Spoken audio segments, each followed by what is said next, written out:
નમસ્કાર ટીવી9 સમાચાર સાથે હું છું જિજ્ઞાસા। સમાચારમાં સૌથી પહેલા વાત કરીએ હવામાન વિભાગે આપેલી વરસાદની આગાહીની। તો આગામી 7 દિવસ માટે વરસાદની આગાહી કરાઈ છે। આગામી 7 દિવસ ભારેથી અતિ ભારે વરસાદની સંભાવના છે।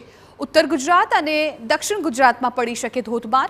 બનાસકાંઠા, સાબરકાંઠા, અરવલ્લીમાં અતિ ભારેની આગાહી છે। મહીસાગર, દાહોદ, ગાંધીનગરમાં પણ પડી શકે છે અતિ ભારે વરસાદ।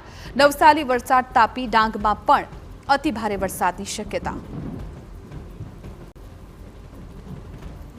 यहाँ पहले ही बोला है 2 से 6 जुलाई तक थंडरस्टॉर्म विथ लाइटनिंग का भी वार्निंग, येलो वार्निंग के साथ दिया गया है सारे डिस्ट्रिक्ट में, गुजरात की तरफ की।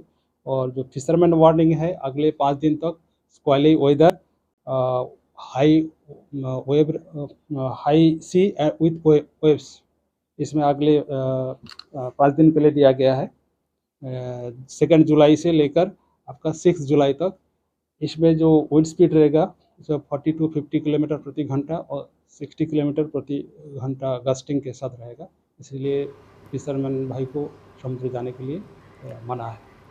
तो अमदावादના પણ અમુક વિસ્તારમાં પડી શકે છે મુશળધાર વરસાદ। મધ્ય ગુજરાતમાં પણ ધોધમાર વરસાદની શક્યતા વ્યક્ત કરવામાં આવી છે। અમદાવાદ, મહેસાણા, પાટણમાં ભારે વરસાદની આગાહી। ખેડા, આણંદ, પંચમહાલ, વડોદરામાં પણ ભારેની શક્યતા। વડોદરા, છોટાઉદેપુર, ભરૂચ, નર્મદા, સુરતમાં પણ ભારે વરસાદની આગાહી। સૌરાષ્ટ્રમાં અમરેલી અને ભાવનગરમાં પડી શકે ભારે વરસાદ। ભારે વરસાદને પગલે માછીમારોને દરિયો ન ખેડવાની સૂચના। इसमें light to moderate rainfall, thunderstorm, lightning के साथ आइसोलेटेड प्लेसेस में हेवी रेनफॉल का भी वार्निंग है। इसमें जो सिस्टम अभी प्रसिस्ट कर रहा है, मानसून ट्रफ जो पास कर रहा है अभी बीकानेर, वनस्थली, शिवपुरी, सिद्धि, चाईबासा एंड दीघा तक हमारा मानसून ट्रफ लाइन पास कर रहा है एट मीन सी लेवल। और जो एक ट्रफ लाइन पास कर रहा है आपका दक्षिण पूर्व राजस्थान से लेकर उत्तर पश्चिम बे ऑफ बंगाल तक at 0.9 and 5.8 kilometre mean sea level. તો આગામી 7 દિવસ રાજ્યમાં વરસાદની આગાહી હવામાન વિભાગે કરી છે। ત્યારે એ પણ જાણી લઈએ કે કયા કયા જિલ્લામાં કેવો વરસાદ રહેવાનો છે। ગ્રાફિક્સના માધ્યમથી આપને સમજાવીએ કે ક્યાં ઓરેન્જ એલર્ટ આપવામાં આવ્યું છે, ક્યાં રેડ એલર્ટ આપવામાં આવ્યું છે। સૌથી પહેલા આપણે ઓરેન્જ એલર્ટની વાત કરીએ કે બનાસકાંઠા, સાબરકાંઠા અને અરવલ્લી આ 3 એવા જિલ્લાઓ છે કે જ્યાં ઓરેન્જ એલર્ટ આપવામાં આવ્યું છે। એટલે આ જિલ્લાઓમાં ભારે વરસાદની શક્યતાઓ વ્યક્ત કરવામાં આવી છે। આ સિવાય ગાંધીનગર, મહીસાગર અને દાહોદ આ પણ 3 એવા જિલ્લાઓ છે કે જ્યાં પણ ઓરેન્જ એલર્ટ આપવામાં આવ્યું છે। એટલે ત્યાં પણ ભારે વરસાદની શક્યતા છે।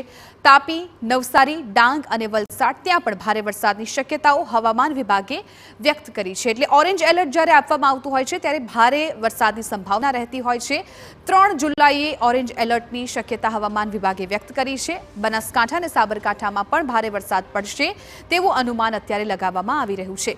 આ સિવાય હવે જો 5 જુલાઈની વાત કરવામાં આવે તો 5 જુલાઈએ અરવલ્લી અને મહીસાગર અને દાહોદ આ 3 એવા જિલ્લાઓ છે કે જ્યાં ઓરેન્જ એલર્ટ રહેશે। એટલે ત્યાં પણ ભારે વરસાદની સંભાવનાઓ વ્યક્ત કરવામાં આવી છે। આ સિવાય જો વાત કરવામાં આવે અન્ય જિલ્લાની તો ત્યાં વરસાદની કેવી પરિસ્થિતિ છે એ જાણકારી પણ આપના સુધી પહોંચાડીએ।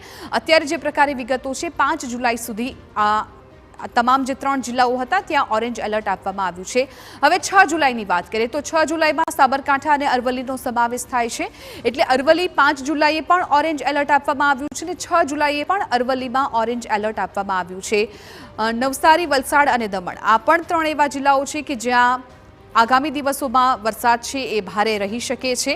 એટલે આ તમામ એવા જિલ્લાઓ છે કે જ્યાં સાવચેતી રાખવી જરૂરી બની રહેશે। હવે વાત કરીએ 7 જુલાઈની। 7 જુલાઈનું શું અનુમાન છે તો 7 જુલાઈમાં નવસારી, વલસાડ અને દમણ ત્યાં ઓરેન્જ એલર્ટ આપવામાં આવ્યું છે। એટલે આ તમામ જિલ્લાઓ એવા